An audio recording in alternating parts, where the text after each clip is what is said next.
Good evening students, welcome to my channel learn with Ankush Gill. Class आपकी चल रही है एसएससी जीडी की और आज इंग्लिश की आपकी 19th क्लास है और इसमें हम 16 जन 23 के जो हैं शिफ्ट 4 का हम एग्ज़ाम का जो है डिस्कशन हम करेंगे। ओके जी, तो चलिए स्टार्ट करते हैं रोज़ की तरह। पहला क्वेश्चन है हमारा, हाँ जी। आज जो पहला क्वेश्चन है वो कैप सेक्शन से है। हमने ऑपोजिट बताना है किसका, वेलिएंट का। ये मैंने काफ़ी बार वर्ड जो है करवा दिया है, अगर किसी को याद हो तो उस दिन हमने एक वर्ड करा था गैलेंट। गैलेंट का मतलब क्या होता है भाई, बहादुर, ब्रेव, है ना। गैलेंट्री अवार्ड्स मिलते हैं ना किनको, सोल्जर्स को, उनकी बहादुरी के लिए। उससे याद रखना, गैलेंट्री अवार्ड से गैलेंट हो गया, ब्रेव हो गया, वेलिएंट हो गया। इसके और क्या सिनोनिम्स बन जाते हैं, वेलरस, वेलिएंट है वेलरस भी इसका जो है वो सिनोनिम बन जाएगा। ठीक है, और हमने एक इसी सीरीज में एक और वर्ड करा था, अनडॉन्टेड। ठीक है, ये भी हमने ब्रेव की ही कॉनोटेशन में किया था। वेलरस हो गया, अनडॉन्टेड हो गया, फिर अनफ्लिंचिंग, किसी से घबराने वाला नहीं, अनफ्लिंचिंग, अनबेंडिंग, किसी के सामने जो झुकता नहीं है, बहादुरी इंसान होता है ना, अनयील्डिंग।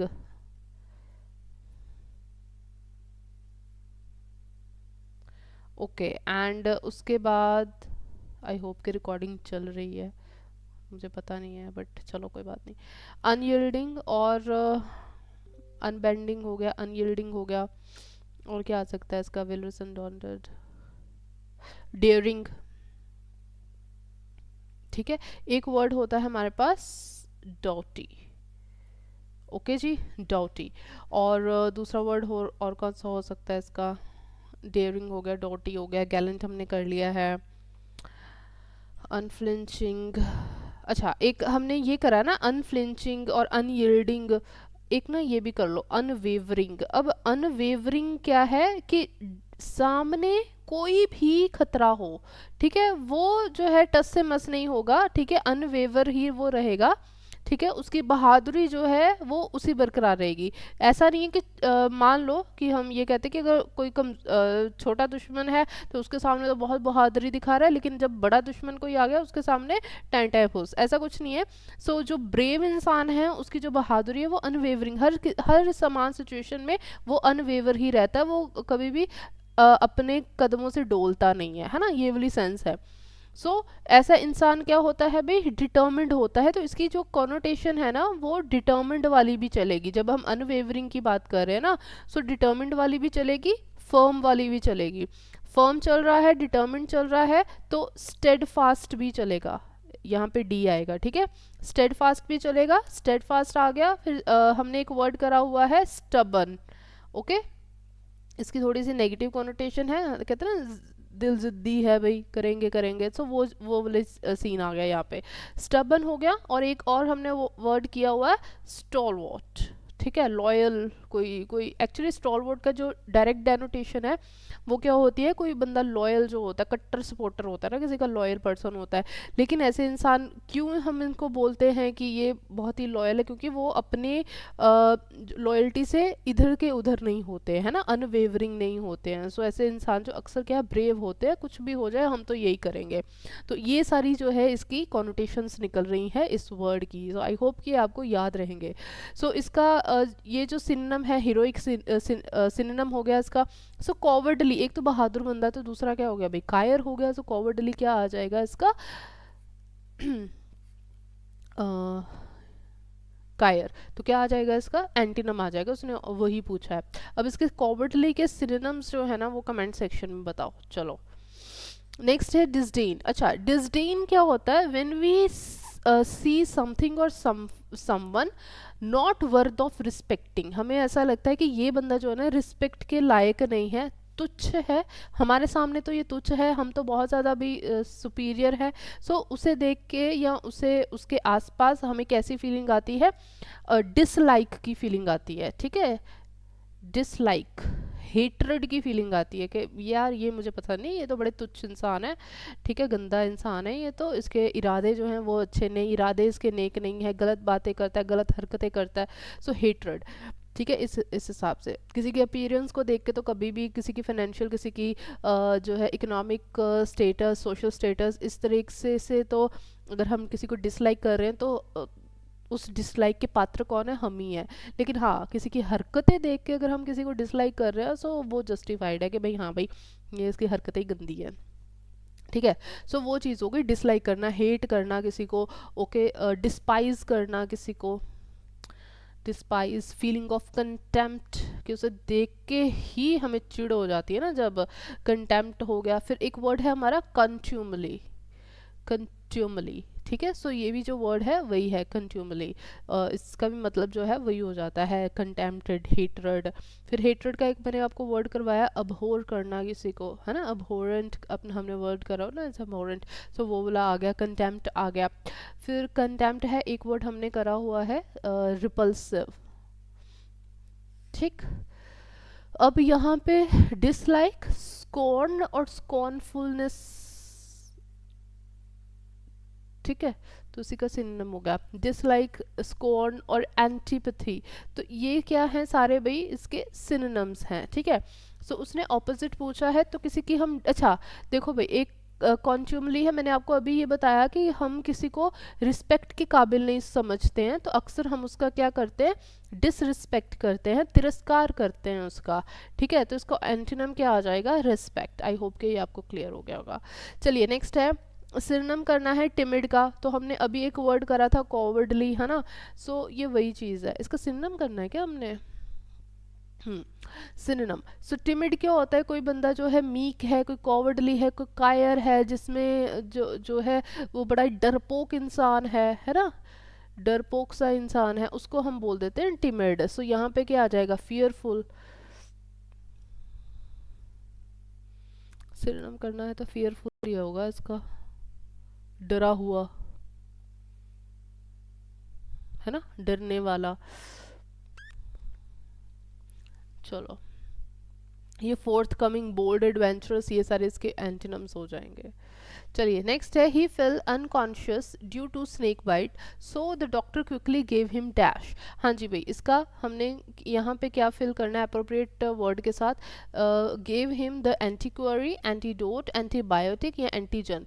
देखो वो कहता अनकॉन्शियस हो गया, बेहोश हो गया, किस लिए, ड्यू टू स्नेक बाइट, उसको सांप ने काट लिया। अब सांप का क्या होता है, जब काटता है तो जहर फैलता है, तो उस जहर को काटने के लिए जो दवा दी जाती है वो बेसिकली क्या होता है, एंटीडोट होता है। ओके। एंटीबायोटिक ये भी क्या होती है कि बैक्टीरिया को मारने के लिए, एंटीजन हमारे जो बॉडी में ब्लड में होते हैं, है ना, वो होते हैं सेल्स एंटीजन। सो एंटीक्वरी क्या होता है, antiquary a person who collects antiques, जो एंटीक्स को कलेक्ट करने वाला होता है ना, पुरानी चीज़ों को, पुरानी घड़ियाँ, पुराने सिक्के, पुराने मेडल्स, इस तरीके को जो कलेक्ट करता है उसको हम बोलते हैं एंटीक्वेरी। इसको एंटीक्वेरियन भी बोल सकते हैं। कहीं कहीं आपको ये वन वर्ड सब्स्टिट्यूशन में एंटीक्वेरियन भी मिल जाएगा। ठीक है। चलो, the soldiers exhibited their dash courage during the war. तो इसका क्या बताना है, सिनोनिम किसका, ब्रैकेटेड वर्ड का। सो करेज हमने अभी करा है भाई वेलिएंट, है ना, वेलिएंट करा है ना वर्ड, ब्रेव। सो उसमें हमने एक वर्ड करा था वेलरस। सो वो अपना करेज दिखाते हैं, तो यहाँ पे करेज क्या है, नाउन है, तो यहाँ पे क्या होगा भाई, वेलर होगा। वेलरस है वो एडजेक्टिव था। ठीक है। सो वेलर दिखाते हैं भाई अपना, सिनोनिम उसने पूछा है तो यही है, बहादुरी। हम्म। चलिए, टिमिडिटी क्या होगी, कायरता हो गई, ये हमने पहले कर ही लिया है। अच्छा, कैंडर, हु इज ए कैंडर। देखो कैंडर एक ऐसा इंसान होता है ना जो कि क्या होता है, बिल्कुल फ्रैंक होता है। ठीक है, फ्रैंक एंड ऑनेस्ट पर्सन, मतलब कुछ छुपा नहीं है, जो दिल में है वही मुंह में है। ओके। एंकर क्या होता है, एंकर ना एक एक it's a kind of weight. ठीक है, मान लीजिए ये जो है बॉल है एक, ठीक है, और ये अटैच्ड होती है एक रोप के साथ इस तरीके से, किसी बड़ी चीज़ को एंकर करने के लिए हम इसको यूज़ करते हैं, वहाँ पे स्थिर करने के लिए यूज़ करते हैं। अक्सर शिप्स में आपने देखा होगा ऐसे ऐसे वीक तरह का एक एंकर होता है ना, तो वो जब बंदरगाह पे पहुंचते हैं तो किनारे पे ये एंकर कर देते हैं सो दैट कि जो शिप है ना वो पानी में ना तैर जाए। ओके, तो उसको बोलते हैं एंकर। चलिए, the blind man can perform wonderfully well even though he was old now. देखो कहता जो ब्लाइंड मैन है, कैन से हमें पता चल गया सेंटेंस किस में है, प्रेजेंट में है। कहता अच्छे तरीके से वो परफॉर्म कर सकता है, बहुत अच्छे तरीके से परफॉर्म कर सकता है, even though he was old now. देखो यहाँ पे क्या है भाई, आपका नाउ है, सो नाउ है, अभी की बात हो रही है ना, सो प्रेजेंट की बात हो रही है, सो यहाँ पे हम वॉज क्यों लगाएंगे भाई, यहाँ पे इज आ जाएगा।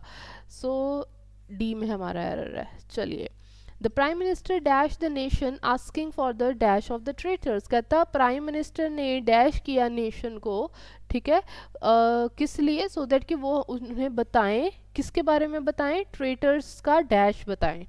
ठीक है, सो यहाँ पे क्या आएगा, देखो द प्राइम मिनिस्टर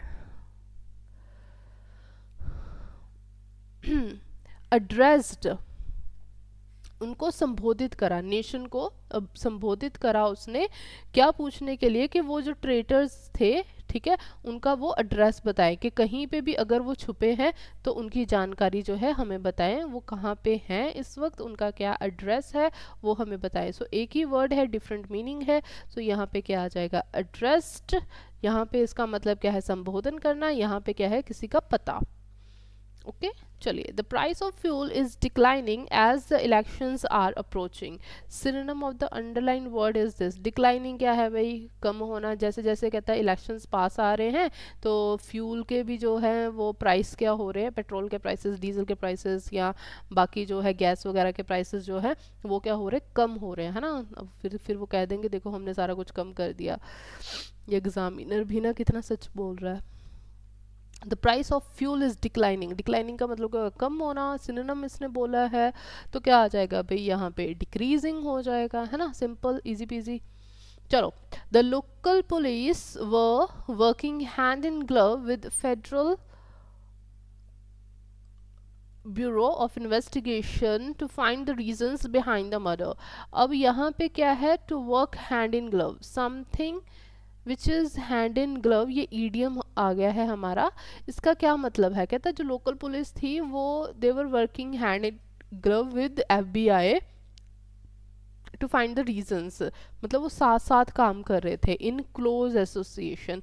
जैसे इसको याद रखो ना, जैसे हाथ में जब आप ग्लव पहनते हो तो कितना पास पास ही तो होता है ना, बिल्कुल चिपका होता है, क्लोज एसोसिएशन में होते हैं। ठीक है, सो उसको हम यहाँ पे क्या बोल देंगे, हैंड इन ग्लव। ठीक है, क्लोज एसोसिएशन में काम करते हैं जब। चलिए भाई, ये तो आपका काम है, होमवर्क कोई भी नहीं कर रहा है, सब बदतमीज बच्चे हैं यहाँ पे। चलिए, नेक्स्ट है बाउंस समथिंग ऑफ समवन। ये भी ईडियम है आपका, तो क्या मतलब आ जाएगा, discuss ideas with someone to get their views. When we bounce something off with someone ना, इसका मतलब क्या है कि हम ना अपने आइडियाज़ जो हैं वो किसी और के साथ भी हम डिस्कस कर रहे हैं, सो दैट कि हम उनका भी व्यू पॉइंट जान सके, ब्रेनस्टॉर्मिंग एक तरह की हम कर सकें। ठीक है, सो यहाँ पे क्या आएगा, डिस्कस आइडियाज़ विद समवन। चलिए, ये भी आप ही का है होमवर्क। हाँ जी, I think he is the dash person for this job. हाँ जी, कहता मुझे लगता है कि वो बिल्कुल डैश बंदा है, पर्सन है इस काम के लिए।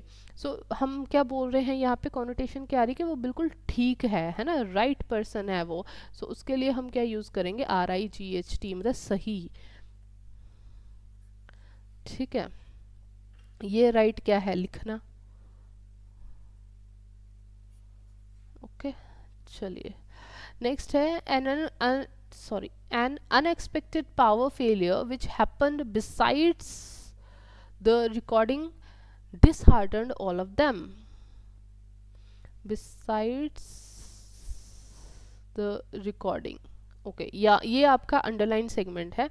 सो देखो भाई, तो हमारे पास ना दो वर्ड होते हैं, एक होता है हमारे पास बिसाइड और एक होता है हमारे पास बिसाइड्स।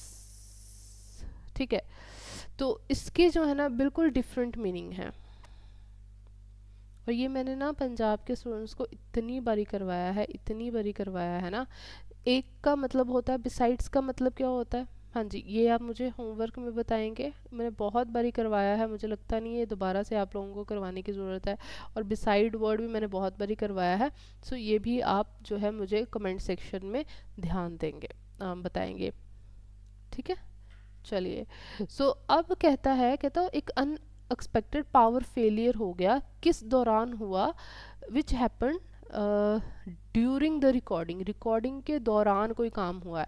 सो यहाँ पे जो दौरान वाली जो सेंस है ना, वो कौन दे रहा है आपका, ड्यूरिंग, है ना। रिकॉर्डिंग चल रही थी तो रिकॉर्डिंग के दौरान क्या हो गया, पावर फेलियर हो गया, तो सबको क्या बड़ा उनका दिल खराब हुआ भाई, डिसहार्टेंड हो गए सभी। बिटवीन हम कब यूज़ करते, जब दो एंटिटीज़ के बीच में हमने कुछ बांटना हो या कोई काम करना हो, ठीक है, वो बिटवीन होता है। अमंग कब होता है, जब एंटिटीज़ हमारी दो से ज़्यादा हों। अनटिल का मतलब क्या होता है, यहाँ पे अनटिल द रिकॉर्डिंग अगर है, इसका मतलब क्या हो गया, रिकॉर्डिंग तक, तो ये तो नहीं होगा ना। चलिए, सो आंसर उसका जो था ना वो ए पार्ट है। अब इसका भाई होमवर्क मुझे बताइए कौन है, और होमवर्क से ही मुझे पता चलता है कि एक्चुअली में किस बच्चे ने कहाँ तक जो है क्लास देखी है। ठीक है, और जो बच्चे पूरी क्लास नहीं देखते हैं ना, वो आंसर भी नहीं देते हैं, क्योंकि जब हमें आंसर आता होता है तभी हम जो है फिर हम रह भी नहीं पाते हैं आंसर दिए बगैर। तो ये वही चीज़ है। People in temperate country pay little attention to the mangroves. अब यहाँ पे जो ब्रैकेटेड पार्ट है ये है, इसको सही करना है हमने, इसको रिप्लेस करना है। कहता है जो लोग हैं ना टेम्परेट, टेम्परेट क्या मतलब हो गया, रिलेटिंग टू रिलीजन, रिलीजन नहीं रीजन, रिलेटिंग टू रीजन और कंट्री ऑफ टेम्परेचर्स, मतलब जहाँ पे ना गर्म चीज़ें हैं ना, हॉट टेम्परेचर्स, ठीक है, उसको हम बोलते हैं कि जहाँ पे बहुत ज़्यादा क्या है, गर्मी है, इस तरीके से। कहता है जो लोग टेम्परेट देश में रहते हैं वो कम अटेंशन पे करते हैं कहाँ पे, मैंग्रोव्स पे। अब देखो पीपल जो है एक कंट्री तो नहीं होगी ना, टेम्परेट कंट्री जो एक तो नहीं होगी ना, बहुत सारी होंगी ना। सो तो यहाँ पे कंट्री ना आके क्या आएगा आपका, कंट्रीज, कंट्रीज पे लिटिल अटेंशन। ओके, चलिए यहाँ पे अब मैं अपना कैमरा हाइड कर लेती हूँ। चलिए, अब कह रहा है while stone sculptures and reliefs dash the exterior of great religious monuments for many centuries, bronze sculptures of the gods were probably a later development.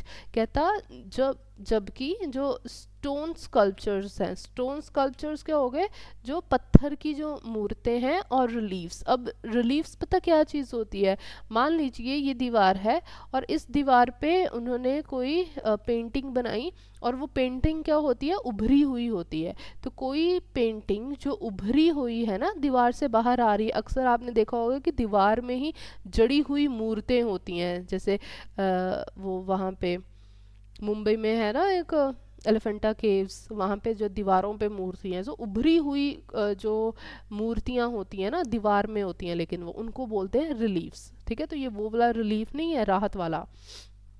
While stone sculptures and relieves कहता जो है वो एक्सटीरियर ऑफ ग्रेट रिलीजियस, वो क्या था, dash था, exterior of great religious monuments, जितने भी रिलीजियस मॉन्यूमेंट्स थे, ठीक है, मकबरे थे या मॉन्यूमेंट्स थे, उनका जो ऑर्नामेंट, सजावट, ठीक है, यहाँ पे क्या है, सजावट। ऑर्नामेंट का क्या मतलब हो गया, सजावट के, मतलब जितने भी रिलीजियस मॉन्यूमेंट्स थे, ठीक है, बहुत सारी सेंचुरीज तक वहाँ पे क्या थे, स्टोन स्कल्पचर्स और रिलीफ्स से उनको सजाया जाता था।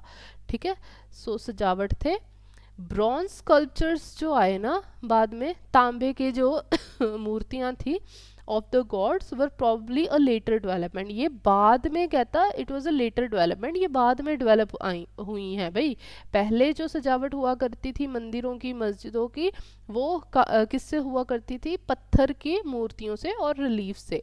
अब भी अगर आप देखो जो राम मंदिर बना है अयोध्या में, अभी जो बना है ना, तो वहाँ पे भी अगर आप देखो उन्होंने बिल्कुल पुराने तरीके से, है ना, अंदर जो जितनी भी वो स्कल्पचरिंग करी है वो स्टोन से करी है ना। चलिए नेक्स्ट है, इन साउदर्न इंडिया, कहता है साउदर्न इंडिया में क्या था, किंग्स और queens of the Chola dynasty were well known patrons of great Hindu dash. कहता जो साउदर्न इंडिया में क्या होता था, तो राजे और रानियां होते थे किसके, चोला डायनेस्टी के। वो क्या थे भाई, पैट्रन्स थे, किसके पैट्रन्स थे, ग्रेट हिंदू टेम्पल्स के, ग्रेट हिंदू टेम्पल्स के,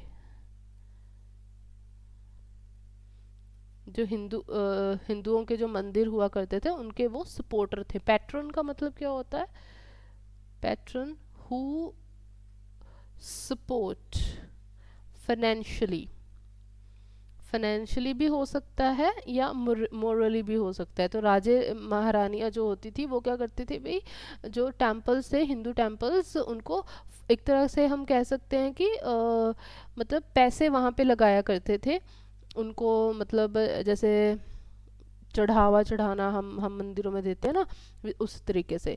वो पैसे दिया करते थे सो दैट के मंदिरों की और भी ज़्यादा क्या हो, डेवलपमेंट हो, सजावट हो।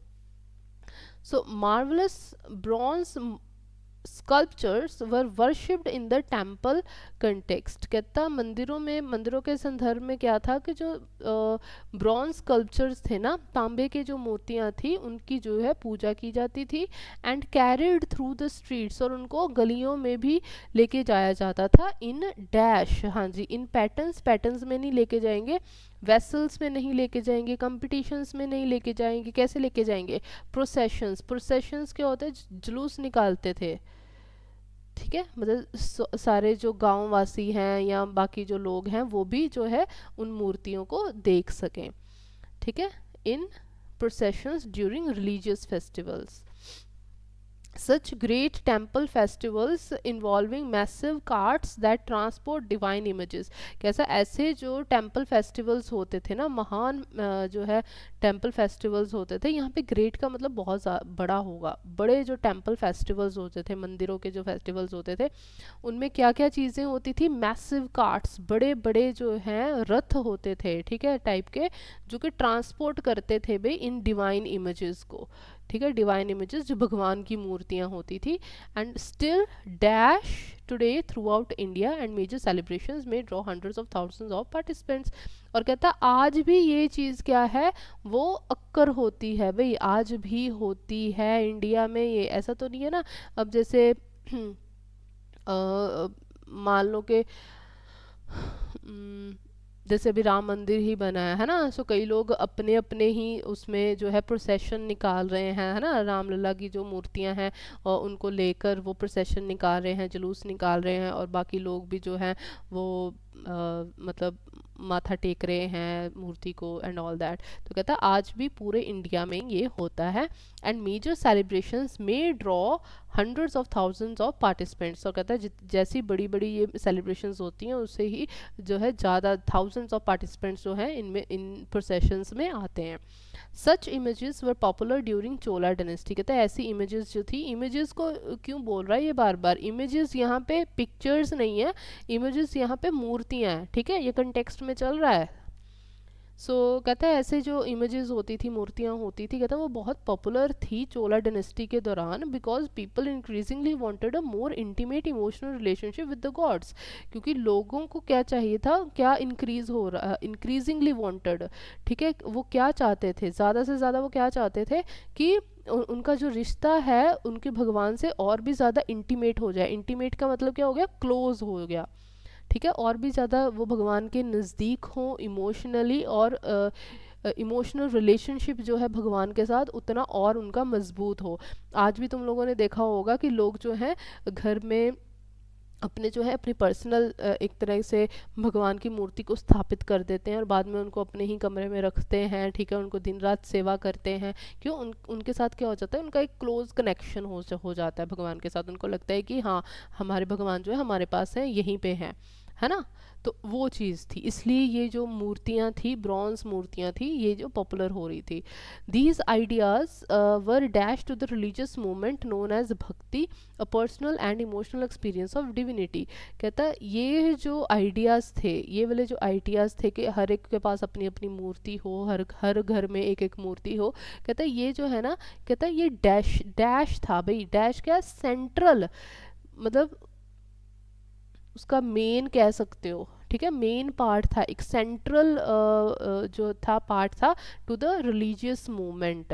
वो रिलीजियस मूवमेंट का जिसको हम क्या बोलते हैं, भक्ति। इसमें भक्ति में क्या था, अपनी एक पर्सनल और इमोशनल एक्सपीरियंस भगवान का, डिविनिटी का। ओके जी, so I hope that is clear.